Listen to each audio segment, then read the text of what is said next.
আসলে যে আপনি এখানে এসে কান্নায় ভেঙে পড়ছেন, খালেদা জিয়ার প্রতি আপনার আমি ভালোবাসা। আমার বাসায় কান্নায় ভেঙে আমি বাসায় কান্না করে উঠে এখানে এসে না। কালকে জানাজায় আসছি, ওখানে আমি ঠিক থাকতে পারি নাই। এত ভালোবাসা ওনার প্রতি কোথা থেকে জাগ্রত সৃষ্টি হয়েছে, বা ওনার কোন দিকগুলো ওনার আপনার আচার ব্যবহারে আপনার ওনার আমি কিছু বলতে পারছি না, বুঝছেন?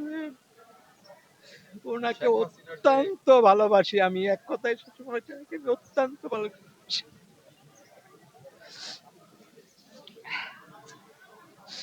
ধন্যবাদ আপনাদেরকে আপনার আমার নামটা কি জন্য। যেন বললেন? আমার নাম বুলবুল আহমেদ আজাদ।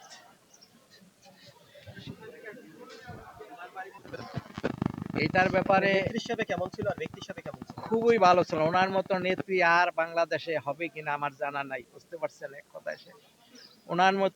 ওনার মতো নেত্রী এই দেশে আর জন্ম নিবে কিনা জানা নাই আমার। ওনাকে দলীয় ভাবে নয়, সব দলের মানুষ ওনাকে ভালোবাসে।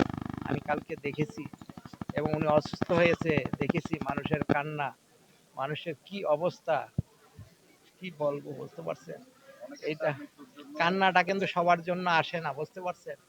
উনি যে কত ভালো মানুষ ছিলেন, আল্লাহ ওনাকে ব্যস্ত নসিব করুক। দোয়া করি ওনার জন্য, দোয়া করি অবশ্যই অবশ্যই।